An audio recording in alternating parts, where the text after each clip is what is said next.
Hello friends, welcome back to Rajasthan Gyan Darshan classes. जैसा कि आपको पता है, हमारा टॉपिक चल रहा था राजस्थान के भौतिक प्रदेश। इसका हमने पार्ट 1 कंप्लीट कर लिया है। ठीक है, पार्ट 1 हमने कंप्लीट कर लिया, पार्ट 1 जिसमें हमने 20 क्वेश्चन किए थे। ठीक है, तो पार्ट 1 तो हमारा क्या हो गया, कंप्लीट हो गया ध्यान। ठीक है, इसी के हम पार्ट 2 के क्वेश्चन आंसर देखेंगे, ध्यान रखना। ठीक है, पार्ट 2 ये कौन सा हमारा पार्ट 2 है। ठीक है, ठीक है, तो पार्ट 1 हमारा कंप्लीट हो चुका है। ये पार्ट 2 है, पार्ट 2 स्टार्ट करते हैं। ठीक है, सबसे पहले देखिए राजस्थान के भौतिक प्रदेश। ठीक है, राजस्थान को भौतिक विभाजन देखे तो इनको 4 भागों में बांटा गया है। ठीक है, ये तो कौन सा है, थार मरुस्थल ये भाग। ठीक है, ये बीच वाला भाग कौन सा, अरावली का। ये पूर्वी मैदान का भाग है, और ये कौन सा है, हाड़ौती का पठार। ठीक है, तो 4 भौतिक प्रदेशों में बांटा गया है राजस्थान को। ठीक है, जो थार मरुस्थल है ना, थार मरुस्थल वो कितना परसेंट है, थार मरुस्थल का हिस्सा है, थार मरुस्थल हिस्सा वो कितना परसेंट है, तो 61.11% हिस्सा रखता है। ध्यान रखना कितना, 61.11% हिस्सा रखता है। ठीक है, जो अरावली, अरावली ध्यान रखना। ठीक है, अरावली कितना हिस्सा रखती है, तो 9%। ठीक है, राजस्थान का 9% क्षेत्रफल क्या रखती है, अरावली रखती है, और थार का मरुस्थल कितना रखता है, 61.11%। ठीक है, फिर देखिए हाड़ौती का पठार। ठीक है, हाड़ौती का पठार। ठीक है, हाड़ौती का पठार कितना रखता है, 6.89%। ठीक है, ये कौन रखता है, हाड़ौती का पठार। ठीक है, फिर देखिए जो हमारा पूर्वी मैदान है, पूर्वी मैदान कितना रखता है, 23% हिस्सा कौन सा रखता है, पूर्वी मैदान। ठीक है, तो 23% तो क्या रखता है, पूर्वी मैदान, और 6.89% हिस्सा कौन रखता है, हाड़ौती का पठार। ठीक है, हाड़ौती पठार। ठीक है, चलिए देखते हैं आज की क्लास का पहला क्वेश्चन। राजस्थान राज्य का कितना भाग मरुस्थलीय है। ठीक है, ऊंचाई के राजस्थान है, उसे कितना भाग मरुस्थल है, तो अभी देख के आए हमारा कितना परसेंट भाग है, 61% भाग क्या है, मरुस्थलीय। ध्यान रखना। ठीक है, 61%। ठीक है, 61% देखे तो लगभग कितना है, 2/3। ध्यान रखना। ठीक है, तो इसका आंसर आ जाएगा लगभग 2/3। ध्यान रखना। ठीक है, नेक्स्ट क्वेश्चन देखिए, अरावली पर्वतीय प्रदेश के वर्गीकरण के संदर्भ में निम्नलिखित चोटियों को उनके ऊंचाई के अवरोही क्रम में बताना हुआ ना। ठीक है, अवरोही क्रम में। ठीक है,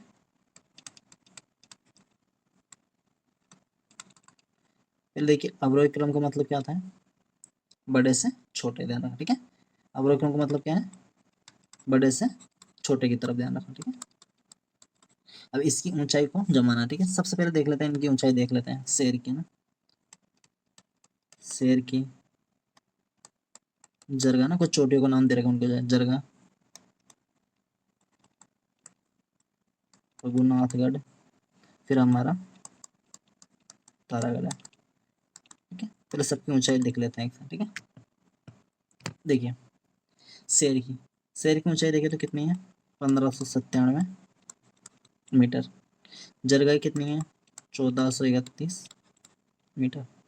रघुनाथगढ़ कितनी है, तो 1055 मीटर किसकी है, रघुनाथगढ़ की छोटी की ऊंचाई। ठीक है, तारागढ़ की कितनी है, 873 मीटर। ठीक है, और यही हमको क्रम दे रखा है। ठीक है, यानी बड़े से छोटे की तरफ। ठीक है, तो हमारा ऑप्शन हो जाएगा 1 2 3 4। ठीक है, 1 2 3 4। ठीक है, यही क्रम हो जाएगा हमारा। ठीक है, तो ऑप्शन आ जाएगा ऑप्शन नंबर ए। ठीक है, नेक्स्ट क्वेश्चन देखिए, क्वेश्चन नंबर 2, निम्नलिखित में से कौन सा सही सुमेली छांटना है, तो कौन सा सुमेली, सबसे पहले देखिए गग्गर का मैदान, क्या श्रीगंगानगर तो हनुमानगढ़ जिला आता है गग्गर का मैदान, तो पहला ऑप्शन हमारा क्या रहेगा, सही है ना, तो पहला ऑप्शन हमारा क्या है, सही है। ठीक है, दूसरा देखिए शेखावटी प्रदेश, कि शेखावटी प्रदेश अंत्य अस्पष्ट अदर प्रवाह है, ये हमारा रॉन्ग आंसर होगा। ध्यान रखना दूसरा। ठीक है, दूसरा ऑप्शन क्या होगा, रॉन्ग होगा। क्यों, क्योंकि अंत्य अस्पष्ट अदर प्रदेश नहीं कैसा है, अंत्य स्थलीय प्रदेश है। ध्यान रखना। ठीक है, तो शेखावटी प्रदेश वो कैसा है, अंत्य स्थलीय है। ठीक है, अंतरिक्ष स्थलीय, अंत्य स्थलीय का मतलब कैसा है, आंतरिक क्षेत्र इनका।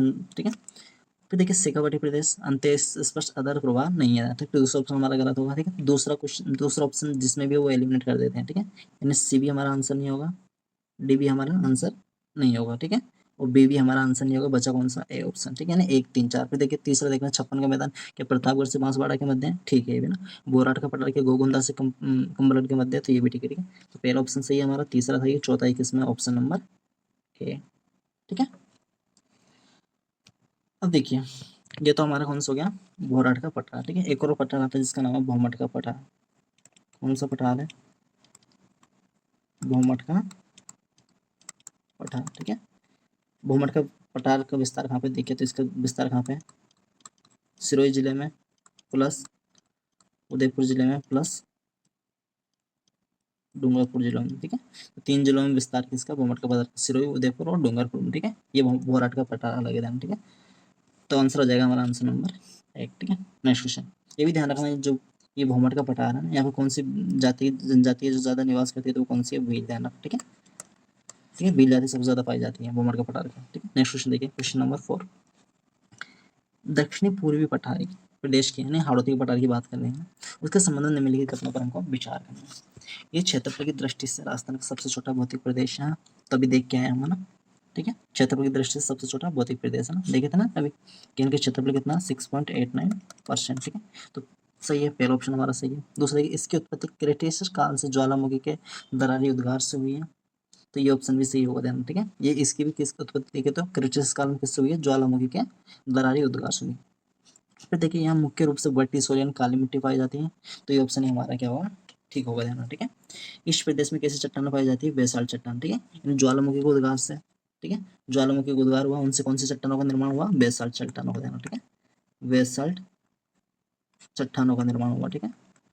बेसाल्ट चट्टानों से किसका निर्माण होता है, काली मृदा का, ठीक है, काली मृदा का, जिसका दूसरा नाम कौन सा है, बर्टी सोल, ठीक है। तो तीन ऑप्शन सही हो गए, तो उपयुक्त में से कौन सा कथन सत्य, तो ऑप्शन नंबर डी, 1 2 3 तीनों ही सही है, ठीक है। नेक्स्ट क्वेश्चन देखिए, क्वेश्चन नंबर 5, निम्नलिखित बालों का स्तूपों को उनकी विशेषताओं के साथ सुमेलित करना है। सबसे पहले देखिए बरखान है ना, या पिछली क्लास में पढ़ गए हैं, बरखान कैसे बालों के स्तूप है, तो कैसे अर्धचंद्राकार व गतिशील बालों का स्तूप है ना, ये सर्वाधिक विनाशकारी भी होता है, ठीक है।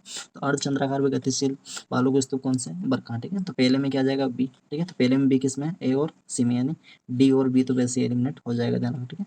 तो बी एलिमिनेट हो गया, डी एलिमिनेट हो, बचा कौन सा, ए और सी में से देखते हैं।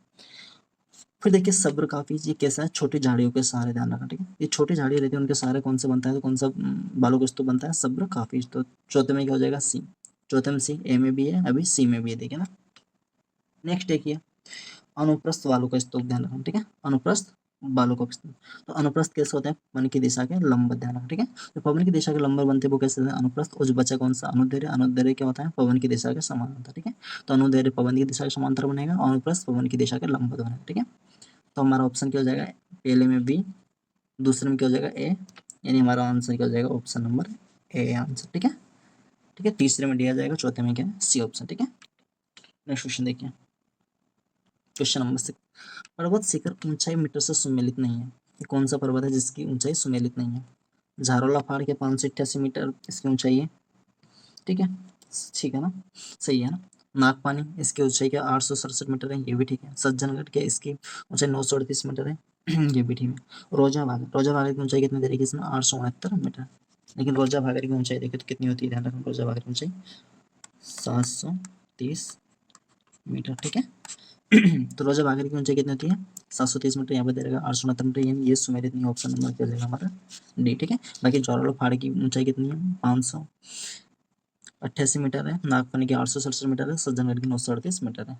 नेक्स्ट क्वेश्चन देखिए, क्वेश्चन नंबर 7, राजस्थान के पूर्वी मैदान, ठीक है, पूर्वी मैदान के संदर्भ में कथनों पर विचार करना है, पूर्वी मैदान में, ठीक है। ये राजस्थान के लगभग 40% भूभाग पर फैला हुआ है, लेकिन नहीं, हम देख के आए थे हमने, राजस्थान के कितने परसेंट भाग पर फैला हुआ है, तो 23%, ठीक है, 23% भाग पे ध्यान, ठीक है। पहला ऑप्शन हमारा क्या रहेगा, गलत, ठीक है। इन जिसमें पहला उसको एलिमिनेट कर दीजिए ना, ए में पहला ये क्वेश्चन भी एलिमिनेट हो जाएगा हमारा, सी में पहला ये भी एलिमिनेट हो जाएगा, डी भी एलिमिनेट, बचा कौन सा, बी, ठीक है। यहाँ से भी हम ऐसे आंसर निकाल सकते, क्या हो जाएगा, बी ऑप्शन, ठीक है। बाकी आगे देखते हैं, सेकंड ऑप्शन क्या कह रहा है, ये क्षेत्र राजस्थान का सबसे उपजाऊ और सर्वाधिक जनघनत्व वाला क्षेत्र है, ये भी ठीक है ना, सर्वाधिक उपजाऊ मैदान, क्यों है उपजाऊ सर्वाधिक, क्योंकि यहाँ पे कैसी मृदा पाई जाती है, जलोढ़ मृदा पाई जाती है, ठीक है। जलोढ़ मृदा पाई जाती है जो गंगा यमुना नदी और उनके सहायक नदियों के द्वारा भाकर लाई गई मिट्टी से बनी जलोढ़ मृदा, ठीक है। कोटा धौलपुर तक का चंबल नदी का आसपास का क्षेत्र उत्पाद भूमि कहलाता है, तो तीसरा ऑप्शन हमारा सही होगा, ठीक है। तो 2 और 3 सही है, 2 और 3 किसमें, बी ऑप्शन, ठीक है। तो बी ऑप्शन हमारा राइट आंसर हो जाएगा, ठीक है। फिर देखिए next question, question number 8, Rajasthan की उत्पत्ति के संदर्भ में निम्नलिखित कथनों का विश्लेषण करना है, ठीक है। कि राजस्थान का उत्तर पश्चिम में मरुस्थल और पूर्वी मैदान की टेटी सागर का अवशेष है, ठीक है। तो ये पहला ऑप्शन हो जाएगा सही, ध्यान, ठीक है। राजस्थान का जो उत्तर पश्चिम का मरुस्थल और जो मैदान है वो किसका अवशेष है, टेटी सागर के अवशेष, ठीक है। दूसरा देखिए, अरावली पर्वतमाला दक्षिणी पूर्वी पठार गोंडवाना लैंड का हिस्सा है, ये भी ठीक है ना, ठीक है। जो अरावली पर्वतमाला वो किसका हिस्सा है, गोंडवाना लैंड का हिस्सा है। तीसरा देखिए, राजस्थान के निर्माण में अंगार लैंड का महत्वपूर्ण योगदान है, तो तीसरा ऑप्शन हमारा क्या होगा, रॉन्ग आंसर होगा। ठीक है, तीसरा क्या रहेगा, रॉन्ग। तो तीसरा देखिए एलिमिनेट कर दीजिए, डी भी नहीं होगा हमारा, सी भी नहीं होगा, बी भी नहीं होगा, आंसर नंबर क्या हो जाएगा हमारा, ये हो जाएगा देन। ठीक है, यानी केवल एक और दो दोनों सही है देन। ठीक है, आगे समझ, यानी जो मरुस्थल है हमारा, ठीक है, जो परिश्रमी मरुस्थल और जो मैदानी भाग है ध्यान, ठीक है, पूर्वी मैदान ध्यान, ठीक है, मैदानी भाग है ना, मैदानी भाग हमारा, ठीक है, ये दोनों का निर्माण किससे हुआ ध्यान रखना, तो किसका अवशेष है ध्यान रखना, टेटिस सागर। ठीक है, किसके अवशेष है, टेटिस सागर का अवशेष ध्यान। ठीक है, और अरावली है ना, अरावली, ठीक है, अरावली और हमारा दक्षिण पूर्वी पठार यानी हाड़ौती का पठार ध्यान। ठीक है, ये दोनों किसके अवशेष ध्यान रखना, किसके, गोंडवाना लैंड के ध्यान रखना। ठीक है, नेक्स्ट क्वेश्चन देखिए, क्वेश्चन नंबर 9, कथन ए और कारण आर। कथन है देखिए, पूर्वी मैदानी प्रदेश खनिज क्षमता की दृष्टि से राजस्थान का सर्वाधिक निर्धन भौतिक प्रदेश है। ये बोल रहा है जो पूर्वी मैदानी प्रदेश है ना, ठीक है, ये राजस्थान है, ठीक है, राजस्थान का ये पूर्वी मैदानी प्रदेश, ठीक है, ये कैसा है, उपजाऊ क्षेत्र, ध्यान रखना। ठीक है, तो पूर्वी मैदानी प्रदेश खनिज संपदा दृष्टि से राजस्थान का सर्वाधिक निर्धन भौतिक प्रदेश है, तो पहला ऑप्शन हमारा क्या रहेगा, सही है। ठीक है, ठीक है, पहला ऑप्शन क्या है, सही है, क्यों, क्योंकि यहाँ पे खनिजों की क्या है, कमी है ना, खनिज नहीं पाए जाते, ध्यान रखना। ठीक है, इसमें, ठीक, खनिज नहीं पाया जाता। ठीक है, देखिए कारण आर देखिए, ये प्रदेश जलोढ़ अल्फीशोल मृदा से ढका हुआ है, जहाँ धात्विक खनिजों का अभाव है। ठीक है ध्यान, ठीक है, तो कथन भी सही है, कारण भी सही है और व्याख्या भी कर रहा है। ठीक है, ए ऑप्शन हो जाएगा, ए ऑप्शन, यानी ए और आर दोनों सही है तथा आर एक की क्या है, सही वाक्य है। तो 9 में क्या हो जाएगा, 9 में हमारा ऑप्शन नंबर ए ध्यान। ठीक है, यानी जो हमारा जो पूरी मैदान है, ठीक है, पूरी मैदान, ठीक, कैसे है, जलोढ़ मैदान है, ध्यान रखना। ठीक है, और यहाँ पे कोई खनिज की प्रधानता नहीं है। ठीक है, नेक्स्ट क्वेश्चन देखिए, लाठी सीरीज के संदर्भ में निम्नलिखित कथनों पर हमको विचार करना है, ध्यान रखना। ठीक है, ये जैसलमेर से मोहनगढ़ तक लंबी एक भूगर्भीय जल पट्टी है, नहीं, ध्यान रखना। ठीक है, ये लाठी सीरीज ध्यान रखना। ठीक है, इसका विस्तार कहाँ से, लाठी सीरीज का विस्तार देखे तो यहाँ से, कहाँ से, ये पोखरण से लेके मोहनगढ़। ठीक है, तो लाठी सीरीज का विस्तार कहाँ से, पोखरण से लेके कहाँ तक, मोहनगढ़, ना कि जैसलमेर से लेके मोहनगढ़ तक। ठीक है, तो पहला ऑप्शन हमारा क्या हो जाएगा, गलत हो जाएगा। दूसरा देखिए, यहाँ सेवण घास जिसको बोलते हैं लेस्यूरस सिंडिकस बहुत पाई जाती है। ठीक है, तो यहाँ पे कौन सी घास मिलती है, ध्यान रखना, यहाँ पे सेवण घास पाई जाती है, ध्यान। ठीक है, सेवण घास। ठीक है, तो ऑप्शन नंबर हमारा हो जाएगा ओनली दो, दो सही है, दो किस में, सिर्फ बी ऑप्शन। ठीक है, तो ऑप्शन नंबर हमारा 10 में क्या हो जाएगा, वी।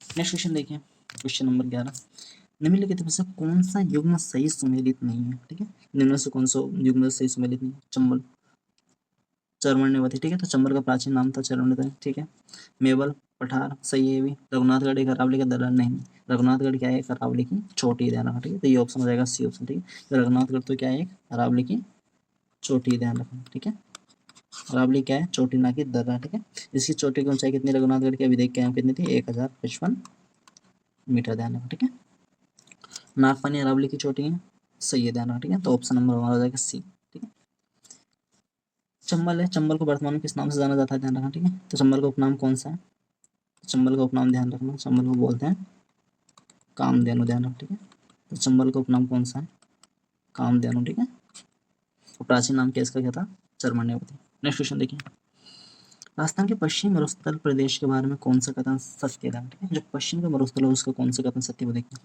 इस प्रदेश में परमियन कार्बोनिफेरस काल में समुद्र का विस्तार था। ये बोला कि जो आज जो हमारा पश्चिम का मरुस्थल है, क्या जो परमियन कार्बोनिफेरस जो काल था उसमें समुद्र का विस्तार था, तो सही है, पहला ऑप्शन। दूसरा देखिए, इस प्रदेश का ढाल पूर्व से पश्चिम तथा उत्तर से दक्षिण की ओर है। ठीक है, ये राजस्थान है।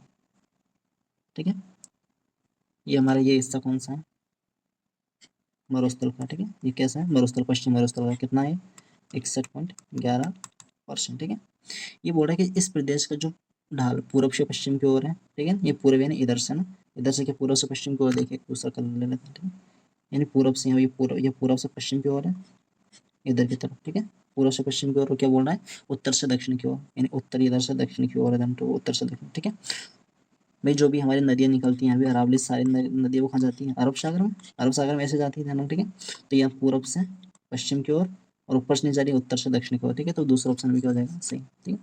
इस प्रदेश के उत्तरी पूर्वी क्षेत्र की औसत ऊंचाई 300 मीटर है, ठीक है ना, ये भी ऑप्शन सही हो। तो 1 2 3 के इसमें ऑप्शन नंबर ए हमारा right. Next question, next question देखिए, विंध्य कगार भूमि निम्नलिखित से कौन दो नदियों के मध्य अवस्थित है, ठीक है। जो विंध्य कगार भूमि है वो निम्नलिखित से कौन दो नदियों उनके बीच में अवस्थित है, ध्यान, ठीक है। तो इसका आंसर हो जाएगा हमारा बनास व चंबल, ध्यान, ठीक है। दो नदियां हैं, चंबल नदी है, ठीक है। चंबल नदी की सहायक नदी कौन सी है, बनास, ठीक है। और इनका बीच का जो क्षेत्र है, ध्यान रखना, ठीक है। उसके बीच में कौन सा क्षेत्र आता है, विंध्यन कगार भूमि, ध्यान, ठीक है। कौन कौन सी नदियों के बीच में आती है, ध्यान रखना, तो बनास और चंबल, ठीक है। Option number B. Next question, question number 13, Bundi की पहाड़ियों का सर्वोच्च शिखर कौन सा है, ठीक है। तो हम पिछली क्लास में पढ़ के आए, ध्यान रखना, ठीक है। सर्वोच्च शिखर बूंदी की पहाड़ियों कौन सा है, सतुर चोटी, ध्यान रखना, ठीक है। सतुर चोटी, ठीक है। बूंदी की पहाड़ियों का आकार कैसा था, हम देखे थे इनका आकार कैसा था, अर्धचंद्राकार, ठीक है। पूछा गया एग्जाम में, ध्यान रखना, ठीक है। जो बूंदी की पहाड़ियां है ना, उनका आकार कैसा है, अर्धचंद्राकार आकार, ध्यान, ठीक है। और बूंदी की पहाड़ियों की सर्वोच्च शिखर कौन सा, तो कौन सा है, शतुर, ठीक है। नेक्स्ट क्वेश्चन देखिए, क्वेश्चन नंबर 15, थार मरुस्थल के रात्रि का तापमान गर्मियों में अचानक से गिर जाता है, इसका कारण क्या है। जो थार मरुस्थल है, ठीक है, वो गर्मियों में, मतलब गर्मियों में दिन के समय तो बहुत ज़्यादा गर्मी रहती है, टेम्परेचर बहुत ज़्यादा रहता है, ठीक है। लेकिन रात्रि में अचानक से टेम्परेचर कम हो जाता है, उसका रीजन क्या है।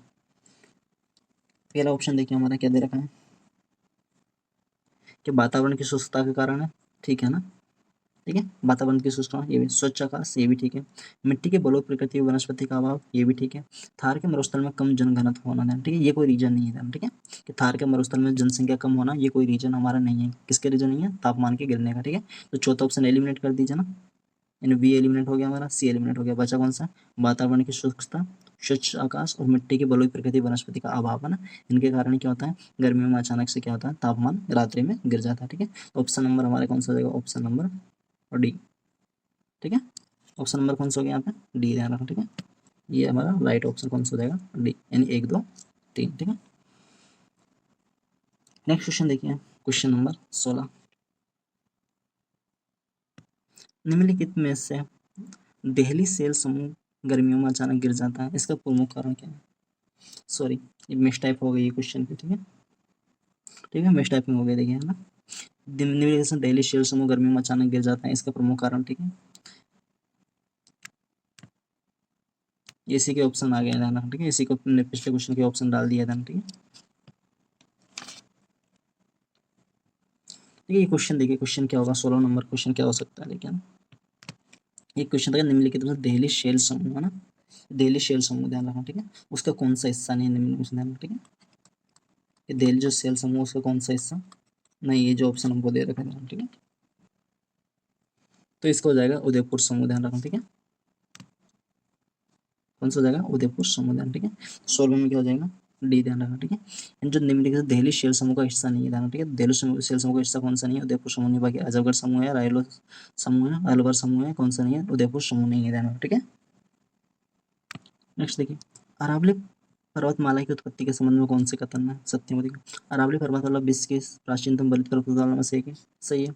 अरावली की उत्पत्ति आदि महाकल्प के परिक्रमण काल में हुई थी, ये भी ठीक है। अरावली पर्वतमाला गोंडवाना लैंड का भाग है, ये भी ठीक है।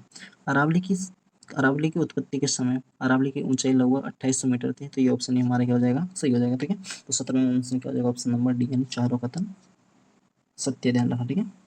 अरावली की जो उत्पत्ति हुई थी, ध्यान रखिए, उत्पत्ति के समय उसकी ऊंचाई कितनी थी, 2800 मीटर, लेकिन वर्तमान में देखिए ना, वर्तमान में अरावली की ऊंचाई, औसत ऊंचाई से वर्तमान में, ठीक है, तो वर्तमान में कितनी है, लगभग 930 मीटर के समथिंग, ठीक है। टोटल अरावली की लंबाई देखें तो कितनी है, 680 किलोमीटर, ध्यान रखना, ठीक है। उसमें राजस्थान में इसका कितना हिस्सा है, 580 किलोमीटर ओनली राजस्थान में, ठीक है। इसका विस्तार देखा अरावली का कहाँ पे है, गुजरात में, राजस्थान में, हरियाणा, फिर दिल्ली, ठीक है, दिल्ली, है ना।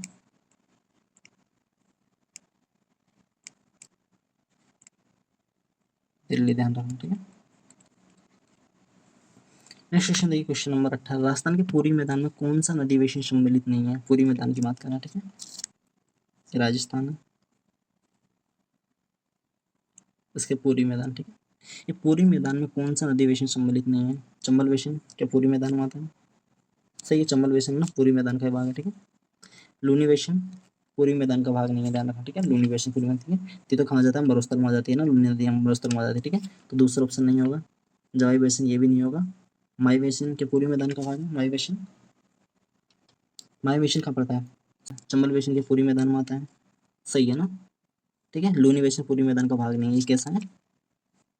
पश्चिमी रेगिस्तान का दाना, ठीक है, पश्चिमी मरुस्थल का, ठीक है। फिर देखिए जवाई बेसिन है ना, जवाई बेसिन भी कहाँ पाता है? पश्चिम मरुस्थल में ना, यह भी किसका भाग है? पश्चिम मरुस्थल का, ठीक है। माही बेसिन,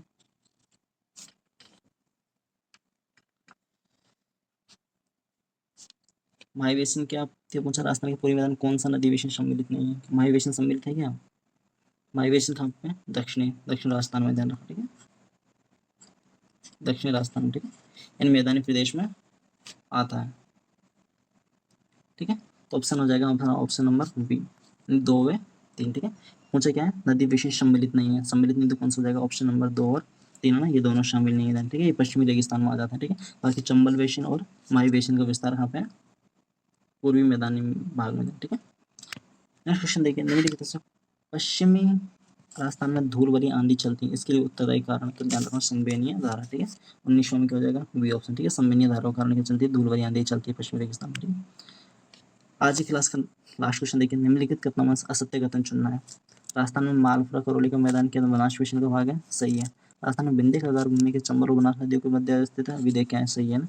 राजस्थान में दक्षिण अरावली में मुकंदरा की पहाड़ियाँ स्थित है, दक्षिण अरावली में, ध्यान, ठीक है। ये ऑप्शन क्या हो जाएगा? गलत होगा हमारा, सी ऑप्शन ध्यान, ठीक है। कि जो मुकंदरा की पहाड़ियाँ आती है वो किस क्षेत्र में आती है?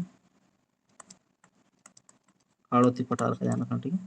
हाड़ौती पठार के हिस्सा है, ध्यान रखना, मुकंदरा की पहाड़ियाँ, ठीक है, किसका हिस्सा है? हाड़ौती पठार का हिस्सा है कौन? मुकंदरा की पहाड़ियाँ, ठीक है, न कि दक्षिण अरावली का, ठीक है। तो सी ऑप्शन हमारा क्या हो जाएगा? असत्य, यानी आंसर क्या हो गया हमारा? सी। बाकी देखिए डी क्या है? आबू पर्वतीय क्षेत्र ग्रेनाइट, मुख्यतः ग्रेनाइट से निर्मित है, तो ये ऑप्शन हमारे क्या हो जाएगा? सी, ठीक है। चलिए, तो आज की क्लास को यहीं समाप्त करते हैं। अगर आप लोगों को क्लास अच्छी लगी है, क्लास को लाइक कीजिए, चैनल को सब्सक्राइब कीजिए। मिलते हैं नेक्स्ट क्लास में, तब तक के लिए धन्यवाद।